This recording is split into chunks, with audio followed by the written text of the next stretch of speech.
शिक्षक साथियों एवं भावी शिक्षक साथियों, आप सभी का नवीन पाठशाला यूट्यूब चैनल पे स्वागत है। जैसा कि हम सभी जानते हैं, बिहार सरकार द्वारा बिहार शिक्षा बहाली नई नियमावली 2023 जारी किया गया है और कहा गया है कि बीपीएससी के तहत अब बहाली होगी।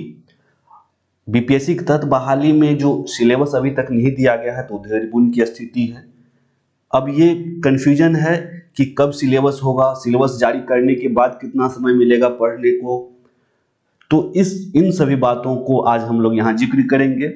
इसका आधार है अभी हाल फिलहाल में बीपीएससी के द्वारा हाई स्कूल के प्रधानाध्यापक और प्राइमरी स्कूल के प्रधान शिक्षक की जो बहाली निकाली गई थी उसका क्या सिलेबस था। जैसे कि हाई स्कूल के प्रधानाध्यापक का परीक्षा हो गया है 31 मई 2022 को। उसमें कैसा प्रश्न पूछा गया, प्रश्न पूछने की क्या उसकी क्राइटेरिया थी, कितने प्रश्न पूछे गए, किस सब्जेक्ट से कितने प्रश्न थे। इन सभी बातों के तहत हम ये अनुमान लगा सकते हैं कि अभी जो बीपीएससी की जो नई नोटिफिकेशन जारी होगी उसमें क्या सिलेबस रहने वाला है और किस तरह से प्रश्न पूछा जाएगा। तो इन्हीं सभी चीज़ों को देखते हुए आज हम लोग देखते हैं। सबसे पहले तो देखेंगे प्रधान शिक्षक परीक्षा 2022 का प्रश्न 150 प्रश्न है, इसमें से किस टॉपिक से कितना प्रश्न लिया गया है।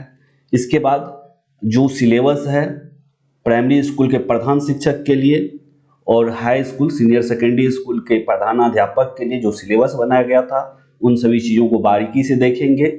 और आप यकीन मानिए 70 से 80% तक यही सिलेबस रहने वाला है।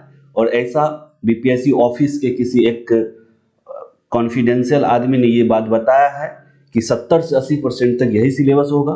कुछ चेंजिंग होगा, जब चेंजिंग होगा तब देखा जाएगा। तब तक हम लोग इस आधार पर पढ़कर अपने तैयारी को एक मुकाम तक पहुंचा सकते हैं। तो आइए बिना देर किए हुए शुरू करते हैं, देखते हैं बीपीएससी प्रधानाध्यापक परीक्षा 2022 में क्या क्या प्रश्न पूछा गया है। तो सबसे पहले आपके सामने प्रश्न है। सबसे पहले प्रश्न है पेडागोजी से। पेडागोजी से कुल 50 प्रश्न है। देखिए, जैसे कि पहला प्रश्न मैं पढ़ देता हूं। इस का डिस्कशन जो है 150 प्रश्न का डिस्कशन हम लोग दूसरे वीडियो में देखेंगे। अभी बस आपको ओवरव्यू दे देता हूं। जैसे कि पहला प्रश्न है, निम्नलिखित में से कौन सा पाठ योजना में एक केंद्रीय बिंदु है। इसका सही आंसर है विद्यार्थी। क्यों है, कैसे है, ये दूसरे वीडियो में। एमिल दुर्खिम का कार्य प्रणाली उपकरण है, तो इसका आंसर है सामाजिक तथ्य। इस तरह से आप देखते चले। 3 नंबर का प्रश्न, 4, 5, 6, 7, इस तरह से दूसरे तरह आप पॉज करके यदि देखना हो, समझना हो तो पॉज करके, वीडियो को पॉज करके इन सभी प्रश्न को देख लेंगे। तो इस तरह से 21 प्रश्न तक आए। उसके बाद फिर इधर प्रश्न शुरू हुआ है 38, फिर 40, 41, इस तरह से आप पॉज करके, वीडियो को पॉज करके देख सकते हैं कैसा प्रश्न पूछा गया, प्रश्न पूछने का क्या इसका पैटर्न है। चलिए, तो यदि यहां तक हम लोग देख लिए, देखिए कहां तक है, 50 तक होगा, कुल 50 तक। 50वां प्रश्न देखिए, पुस्तक द लाइफ डिवाइन किसके द्वारा लिखी गई थी। तो 50 नंबर प्रश्न तक पेडागोजी अर्थात शिक्षण शास्त्र है। उसके बाद शुरू होता है प्रश्न 51 से लेकर के रीजनिंग है। रीजनिंग कहां तक है, रीजनिंग का क्या पैटर्न है, कैसा रीजनिंग है, ये देख लीजिए। इसका डिस्कशन अगले वीडियो में देंगे हम लोग। 58, 59 के बाद 59 यहां तक रीजनिंग कहा जा सकता है। तो टोटल लगभग 10 क्वेश्चन रीजनिंग का है। उसके बाद मैथ्स का क्वेश्चन है, 10 क्वेश्चन लगभग मैथ्स का भी है। देख लेते मैथ्स का प्रश्न। आप लोग पॉज करके बनाना चाहे तो बना सकते हैं। 66 से लेकर के देखें 69, 70, 70 तक जो है आपको मैथ्स का प्रश्न है। उसके बाद शुरू होता है साइंस अर्थात विज्ञान, प्रोटोप्लास्ट क्या है। फिर 72 नंबर का प्रश्न है। इस तरह से आप देख सकते हैं कहां तक है विज्ञान का प्रश्न। गाजर का रंग नारंगी होता है क्योंकि 85 नंबर तक। तो इस तरह से विज्ञान के 15 प्रश्न हैं। फिर 86 से लेकर के आगे तक, 86 से आगे तक इसमें भूगोल का प्रश्न है जिसमें बिहार का भूगोल और भारत का भूगोल दोनों है। और टोटल भूगोल के 10 प्रश्न हैं। आप लोग पॉज करके देख सकते हैं सभी प्रश्नों को, आप एक बार बना भी सकते हैं, आप ट्रायल कर सकते हैं। इस तरह से भूगोल का 10 प्रश्न है। उसके बाद पॉलिटी का प्रश्न शुरू होता है। कहां से? तो जस्ट यहाँ गोलकनाथ बनाम पंजाब के संबंधित है, ये यहां से पॉलिटी का प्रश्न स्टार्ट होता है और 10 प्रश्न पॉलिटी का है। पॉलिटी का प्रश्न कहां तक है? तो कहा जा सकता है निम्नलिखित में से 105 नंबर का प्रश्न देखिए, 105 नंबर का प्रश्न, निम्नलिखित में से कौन एक संसद की सबसे बड़ी समिति है? यहां तक जो है पॉलिटी का प्रश्न है 105 तक। और उसके बाद 1 से 6 से लेकर के इकोनॉमिक्स का क्वेश्चन है, 10 क्वेश्चन इकोनॉमिक्स से पूछा गया है। ध्यान देंगे 1 से 6 से लेकर के आगे इकोनॉमिक्स का है, यहां से इकोनॉमिक्स का शुरू होता है। आगे देखिए 1 से 6, 7, 8, 9, इधर आगे बढ़ते जाएंगे 15, 13, 115 तक। तो टोटल इकोनॉमिक्स का टोटल 10 क्वेश्चन है। यहां तक इकोनॉमिक्स का क्वेश्चन खत्म हो जाता है। टोटल 10 क्वेश्चन इकोनॉमिक्स का है। इसके बाद बात आती है हिस्ट्री। तो सबसे अधिक जो है इसमें पेडागोजी 50 है और उसके बाद जो किसी पोर्शन का आता है वो है हिस्ट्री। हिस्ट्री के कुल 20 प्रश्न हैं, 117 से शुरू है, टोटल 20 प्रश्न है हिस्ट्री से। देखेंगे आगे कहां तक हिस्ट्री जाता है। ये सभी हिस्ट्री है, 135 तक हिस्ट्री है। उसके बाद 136 नंबर से करंट अफेयर्स शुरू होता है और टोटल 15 प्रश्न जो है करंट अफेयर्स है, 20 हिस्ट्री और 15 करंट अफेयर्स। 148, 146, 47, 48, 49 और ये रहा 150वां प्रश्न। कोविड का पता लगाने के लिए कृत्रिम होशियारी अर्थात एआई, जिसको आर्टिफिशियल इंटेलिजेंस भी बोलते हैं, पर आधारित एक्सरे तकनीकी निम्नलिखित में से किस संस्था द्वारा हाल ही में विकसित की गई? तो इसका आंसर ई होगा। इसका डिटेल डिस्कशन दूसरे वीडियो में देखेंगे हम लोग। देखिए उन्हीं बातों को हम यहाँ पे डिटेल से लिखे हैं कि इसमें जो उच्च माध्यमिक विद्यालय अर्थात हाई स्कूल के प्रधानाध्यापक की परीक्षा हुई थी 31 मई 2022 को, उसमें शिक्षण शास्त्र अर्थात पेडागोगी से 50 प्रश्न है, रीजनिंग से 10 प्रश्न, गणित से 10 प्रश्न, विज्ञान से 15 प्रश्न, भूगोल अर्थात भूगोल प्लस बिहार भूगोल से 10 प्रश्न, पॉलिटी से 10, इकोनॉमिक्स से 10, हिस्ट्री से 20, करंट अफेयर्स से 15, टोटल 150 प्रश्न इसमें पूछे गए हैं। अब बात आती है कि किस को कौन सी एग्जाम देना होगा। 1 to 5, 1 से 5 तक के लिए जो भी एलिजिबल है उसके लिए अलग सिलेबस होगा। इसके लिए डीएलएड में जो भी पढ़ना पड़ता शिक्षण शास्त्र उसका जो प्रश्न होगा प्लस 75 मार्क्स का, उसको हम लोग और आगे डिटेल से देखेंगे। और 75 में GK, GS, math, reasoning, current affairs ये होगा। इसमें पेडागोजी 75 में 1 to 5 के लिए। फिर हाई स्कूल के लिए 150 प्लस 100, 50 प्लस 100, 50 पेडागोजी और 100 में इधर समान अध्ययन। ये प्रश्न इस तरह से पूछे जाने की संभावना है और यकीन मानिए 80% तक सेम सिलेबस होगा। इसमें सीटेट पास, बीटेट पास, स्टेट पास सभी छात्र आ जाएंगे। जिसका जो भी, यदि कोई बीएड करके आए हैं तो पाठ्यक्रम में बीएड से उनसे प्रश्न पूछा जाएगा, कोई डीएलएड करके आए हैं तो उससे डीएलएड से प्रश्न पूछा जाएगा। बीएड वाले सिलेबस से 50 प्रश्न है और डीएलएड वाले से 75 प्रश्न है। उन सभी चीजों को देखेंगे। आज सिलेबस का डिस्कशन है। आज के बाद इस YouTube चैनल पे एक वीडियो जितने भी आपके सिलेबस हो सकते हैं उससे रिलेटेड होगा। उसमें समान अध्ययन जिसमें history, polity, geography, economics, current affairs और मैथ्स, रीजनिंग, इन सभी चीजों का वीडियो पर डे 1-2 दिया जाएगा। आप लोग यदि इस YouTube चैनल पर नए हैं तो पहले चैनल को सब्सक्राइब कर ले ताकि आपको समय से जो भी वीडियो अपलोड किया जाएगा उसका नोटिफिकेशन मिल सके। साथ ही अपने साथियों को, अपने दोस्तों को इन बातों की जानकारी दे कि ये सिलेबस है। ऐसा सिलेबस प्रधानाध्यापक बीपीएससी के द्वारा ही कंडक्ट किया गया था, उसमें पूछा गया है और यही सिलेबस रहने की संभावना है। ज़्यादा से ज़्यादा ग्रुप में जो शिक्षक से रिलेटेड, टीटी, सीटेट, बीटेट से रिलेटेड स्टेट से रिलेटेड ग्रुप है उन सभी ग्रुपों में इन वीडियो को ज़्यादा से ज़्यादा प्रसारित करें, ज़्यादा शेयर करें। देखते हैं पाठ्यक्रम में बीएड से बिहार के विश्वविद्यालय में जो पाठ्यक्रम लागू है, सिलेबस लागू है, उसी से प्रश्न पूछा जाएगा। 50 प्रश्न होगा। जो हाई स्कूल के लिए स्टेट पास है और हाई स्कूल के ऐसे टीचर जिनको पुनः परीक्षा दे करके अपने पदोन्नति पाना है, उन सभी शिक्षकों के लिए जो सिलेबस होगा यूनिट 1 में देख सकते हैं आप। बाल्यावस्था की समझ, मैं इसे डिटेल से नहीं देखूंगा, डिटेल से देखने का में ज़्यादा समय लगेगा, बड़ा वीडियो हो जाएगा। इसको संक्षेप में देखते चलते हैं। पहला यूनिट 1 में बाल्यावस्था की समझ आप देख सकते हैं। उसमें बालक एवं बाल्यावस्था, बिहार के प्रासंगिक व्यवस्था, व्यक्तिगत विकास के आयाम, किशोरावस्था से संबंधित, किशोरावस्था को प्रभावित करने वाले कारक, ये यूनिट 1 का हो गया, इससे रिलेटेड प्रश्न होगा। यूनिट 2 में देखिए सामाजिक और स्कूल के संदर्भ में, सामाजिकरण और स्कूल के संदर्भ में जो प्रश्न बनेगा, समाज में असमानताएं और प्रतिशोध से संबंधित, सामाजिक सांस्कृतिक संदर्भ आधारित अध्येताओं में विभिन्न क्षमता वाले अध्येताओं की समझ, व्यक्तिगत विभिन्नता आकलन के तरीके, ये सभी प्रश्न।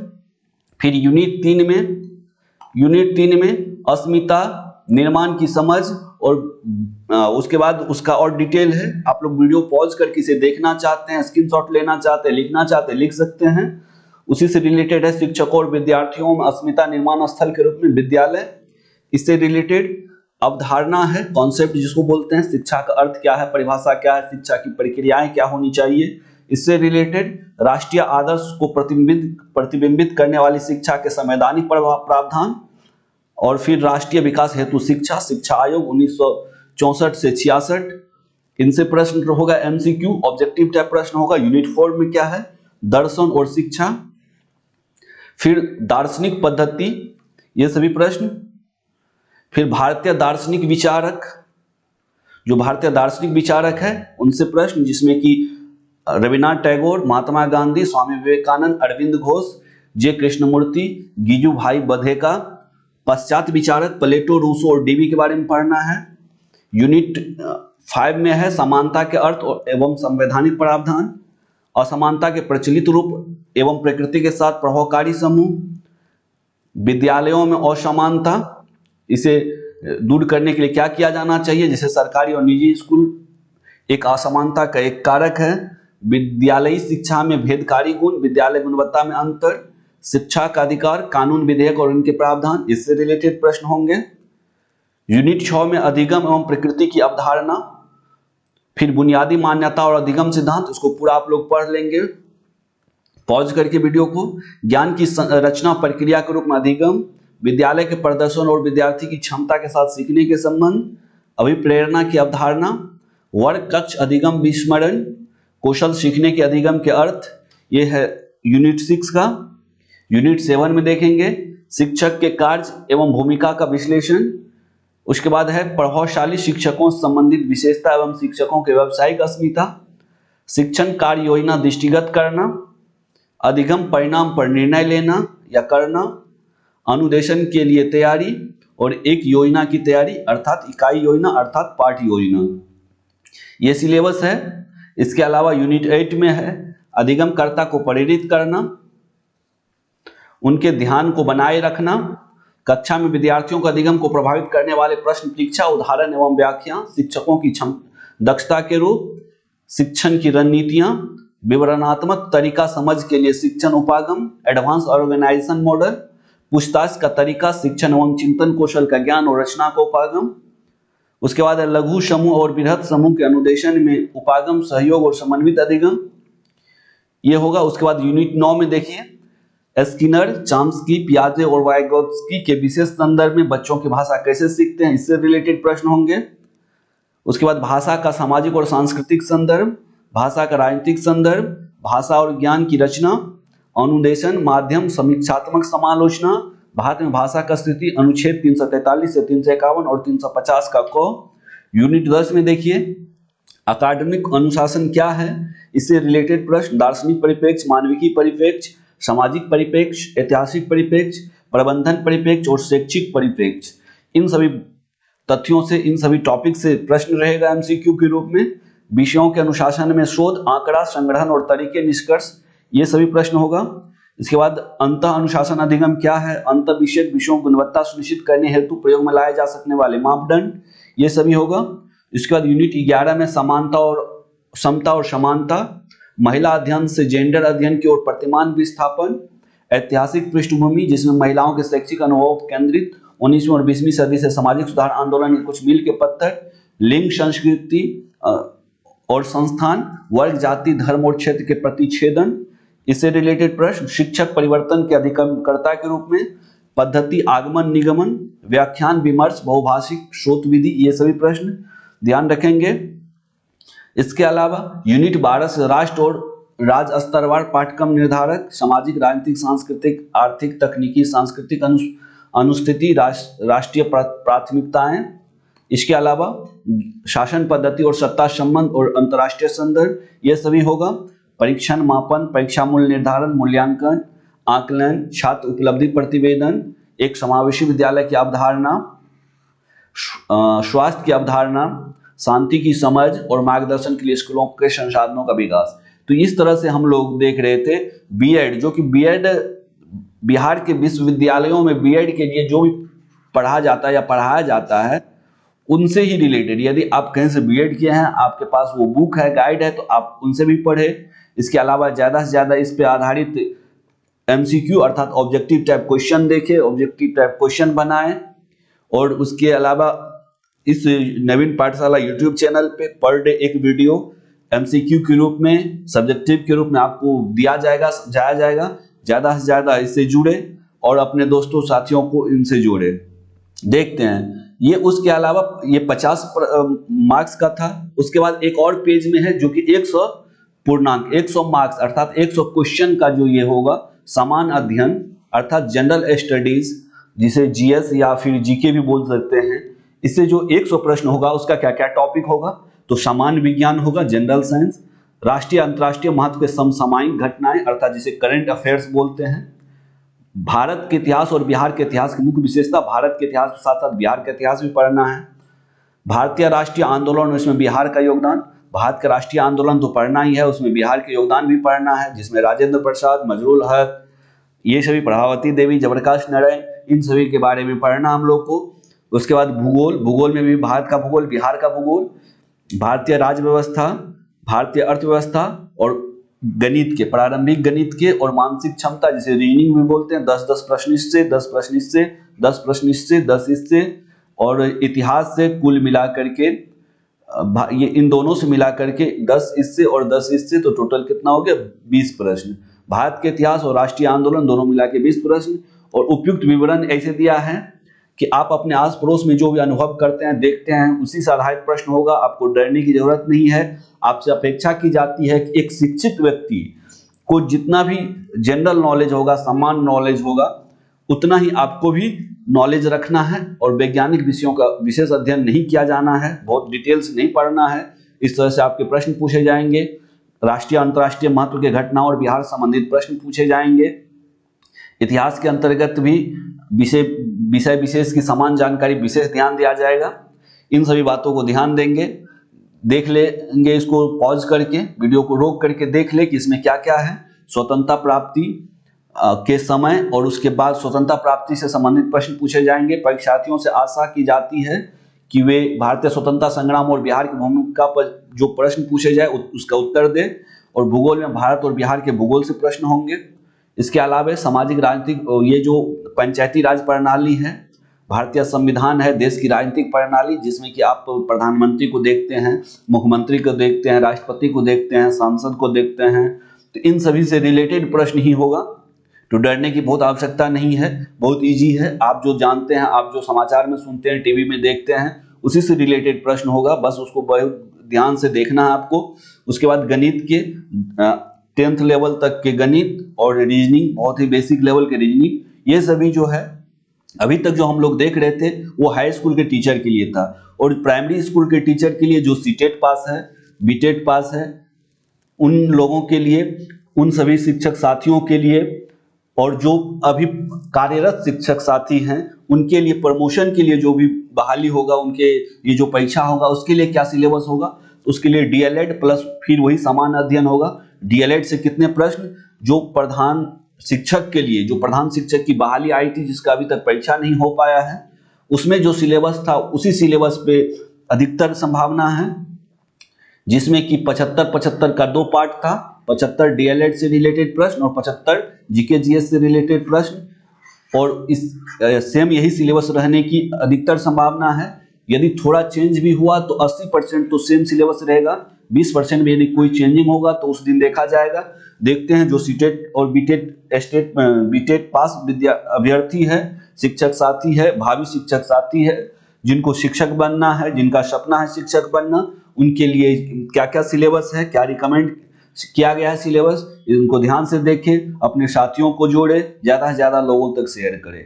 इसके लिए जो आपको कॉलेज में डीएलएड करते समय पढ़ाया जाता है या फिर जो भी सिलेबस दिया गया था, जिसका भी आप एग्जाम दे करके डीएलएड का डिग्री प्राप्त किए हैं, उन्हीं से संबंधित जो भी प्रश्न होगा उसको एमसीक्यू अर्थात ऑब्जेक्टिव क्वेश्चन बना के पूछा जाएगा, जिसमें क्या क्या टॉपिक होगा। इसका टॉपिक बीएड से थोड़ा कम है, जिसमें इकाई 1 में देख सकते हैं आप बच्चे तथा बचपन से रिलेटेड होगा, जिसमें कि सामाजिक सांस्कृतिक ऐतिहासिक समझ, बच्चे का बाल अधिकार क्या है, बालक को क्या राइट्स मिला हुआ है, विद्यालय शिक्षा, विद्यालय और समाज के अंतर संबंध की बात है, विद्यालय में समाजीकरण और प्रक्रिया है, शिक्षा से संबंधित अवधारणा, उद्देश्य विद्यालय की शिक्षा को समझने और विभिन्न आधार दृष्टिकोण, दर्शनीय, मनोवैज्ञानिक, समाजशास्त्रीय शिक्षा का साहित्य, ये सब है।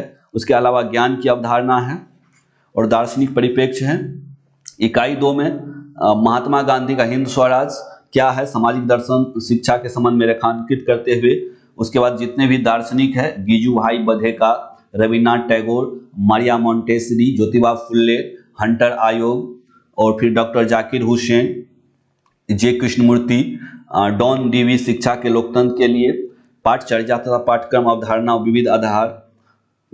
उसके बाद पाठचर्या में कार्य और शिक्षा की भूमिका, बचपन को प्रभावित करने वाले कारक इकाई 3 में है। वृद्धि विकास, आप लोग कई बार पढ़े होंगे पेडागोजी में भी, बच्चों के शारीरिक और मनोगत्यात्मक विकास की समझ, सृजनात्मकता, खेल से आशय, व्यक्तित्व विकास के विविध आयाम, बच्चों में भावनात्मक और संवेगात्मक विकास के पहलू, नैतिक विकास और बच्चे, ये सभी प्रश्न इन सभी से एमसीक्यू ऑब्जेक्टिव टाइप प्रश्न बना के आपसे पूछा जाएगा। आप इन सभी सिलेबस को आप नोट कर ले, लिख ले, और आप जब भी पढ़ेंगे इससे रिलेटेड आपके पास जो भी बुक है या फिर यूट्यूब है, नवीन पाठशाला यूट्यूब चैनल है, इस पे आपको यहाँ से कराया जाएगा। इसके बाद इकाई 4 में देख सकते हैं इसी की आवश्यकता एवं उद्देश्य, एक संतुलित और संदर्भयुक्त इसी क्या है, इनसे रिलेटेड जो भी प्रश्न होगा ये देख सकते हैं। बिहार में प्रारंभिक बाल्यावस्था शिक्षा व्यवस्था, राज्य में प्रारंभिक बाल्यावस्था शिक्षा की चुनौती, नवाचार, राज्य में विद्यालय की तैयारियों में संस्था और अकादमिक सामाजिक अपेक्षा, ये इन सभी बातों को यहाँ समझ सकते हैं। इकाई 5 में है विद्यालय संस्कृति और संगठनात्मक पहलू, अवधारणा, संरचना और घटकों की आलोचनात्मक समझ। इकाई 5 में ये सभी टॉपिक है, आप इसको लिख ले, एक बार पढ़ ले क्या क्या है टॉपिक। पहले टॉपिक आपको पता होना चाहिए कि बीएड डीएलएड के लिए क्या टॉपिक था। उसके बाद इकाई 5 में निकटवर्ती जिला स्तरीय संस्था, फिर राज्य स्तरीय संस्थाएं, इन सभी के बारे में पढ़ना है। ये राष्ट्रीय स्तर की संस्थाएं के बारे में पढ़ना है। इकाई 7 में क्या है, तो भारतीय समाज में समावेशन और अपवर्जन। समावेशन मतलब सबको शामिल करना, अपवर्जन मतलब सबको छोड़ते हुए चलना। तो कौन कौन हाशिए से बाहर है समाज में, उन सभी के लिए इकाई 7 में है। कक्षा में विविधता और असमानता की समझ, ये सभी जो टॉपिक है ये सभी आप 1 से 5 तक के शिक्षक के लिए यदि एप्लीकेबल है तो आपके लिए आवश्यक है इनको पढ़ना। इससे रिलेटेड आपसे प्रश्न पूछा जाएगा। इकाई 8 देख सकते हैं, राष्ट्रीय पाठचर्या की रूपरेखा 2005 और बिहार पाठचर्या के रूप में 2008, संदर्भ में विज्ञान, शिक्षण अधिगम में ऑडियो वीडियो मल्टीमीडिया साधनों की महत्ता, ये सब आप लोग पढ़े होंगे जब बीएड डीएलएड कर रहे होंगे। सीखने की योजना और विद्यालय के अन्य कार्य और आईसीटी के एकीकरण, इन सभी चीजों को आप देख सकते हैं। ये तो 75 का 2 पोर्शन था, पहला पोर्शन डीएलएड से रिलेटेड और दूसरा समान अध्ययन अर्थात जीएस से, जनरल स्टडीज से रिलेटेड है। इससे 75 प्रश्न होंगे। इन प्रश्नों में आप देख सकते हैं कि इस विषय में ज्ञान विज्ञान के निम्नलिखित क्षेत्र संबंध होंगे, जिसमें समान विज्ञान है, आप लोग भी जानते हैं। जनरल साइंस, छोटा छोटा साइंस होगा, आप लोग यदि अच्छे से पढ़ लेते हैं नवीन पाठशाला भी आपको इन सभी जो टॉपिक है इन सभी टॉपिक पे अच्छे से कवर करवाएगा। एमसीक्यू ला रहा है, आप उन सभी चीज़ों को देख सकते हैं। राष्ट्रीय और अंतर्राष्ट्रीय महत्व की समसामयिक घटना, जिसे करंट अफेयर्स बोलते हैं। करंट अफेयर्स के लिए आप पेपर पढ़ सकते हैं, न्यूज़ सुन सकते हैं, यूट्यूब पे ज़्यादा से ज़्यादा वीडियो देख सकते हैं करंट अफेयर से रिलेटेड। उसके बाद है भारतीय राष्ट्रीय आंदोलन और बिहार में योगदान। भूगोल, राजव्यवस्था, जिसे पॉलिटी बोलते हैं, जिसे प्रधानमंत्री राष्ट्रपति के बारे में हम लोग को जानकारी मिलती है, वही राजव्यवस्था है। और इसमें भी गणित और मानसिक क्षमता के परीक्षण है। अभी तक इसका एग्जाम नहीं हुआ है, नहीं तो इनके भी प्रश्न को देख करके अनुमान लगाया जा सकता था कि क्या प्रश्न का क्या पैटर्न रहने वाला है, लेकिन एग्जाम ही नहीं हो पाया है। तो इस सिलेबस से हम लोग देख सकते हैं कि ये सभी प्रश्न होंगे। जब भी बीपीएससी एग्जाम कंडक्ट करेगी इसी पर आधारित होगा। 80% सेम सिलेबस होगा, मैं कई बार रिपीट कर चुका हूँ। 80% सेम सिलेबस होगा और 20% में चेंजिंग की संभावना भी है। यदि ऐसा कुछ होता है तो उस समय चेंजिंग करके जो भी होगा, जो भी ऐड किया जाएगा उसको पढ़ लेंगे। उन्हीं बातों को यहाँ डिटेल किया गया, विवरण दिया गया है कि समान विज्ञान के अंतर्गत आपको क्या पढ़ना है। तो आप एक ऐसे व्यक्ति की तरह, एक ऐसे शिक्षित व्यक्ति से आपसे अपेक्षा की जाती है, एक वैज्ञानिक, कि आप एक इतना नॉलेज हो कि आप बच्चे को समझा सके कि बारिश कैसे होती है, दूध से दही कैसे बनता है। ये सभी विज्ञान एक छोटी छोटी बातें हैं कि जैसे कि बर्फ का टुकड़ा है पानी में क्यों तैरता है। इसके बाद बर्फ यदि ठंडे प्रदेशों में पाइप से पानी जा रहा है और बर्फ जम जाता है तो पाइप फट जाता है, क्यों फट जाता है। ठंडी के मौसम में हम लोग काले कपड़े ज़्यादा प्रीफर करते हैं, पसंद करते हैं, और गर्मी में उजला कपड़ा, ऐसा क्यों है। ये सामान्य जानकारी है, इन्हीं जानकारी को आपको रखना है। यदि आपको शिक्षक बनने का सपना है, बीपीएससी के तहत आपको सेलेक्ट होना है, इन छोटी छोटी बातों को समझना होगा, पढ़ना होगा। इनके लिए आप नवीन पाठशाला यूट्यूब चैनल को देख सकते हैं। इसके बाद राष्ट्रीय अंतर्राष्ट्रीय घटना से जो बिहार से संबंधित प्रश्न पूछे जाएंगे, करंट अफेयर्स होगा। उसके बाद जो है ये स्वतंत्रता संग्राम, जैसे कि हिस्ट्री हो गया।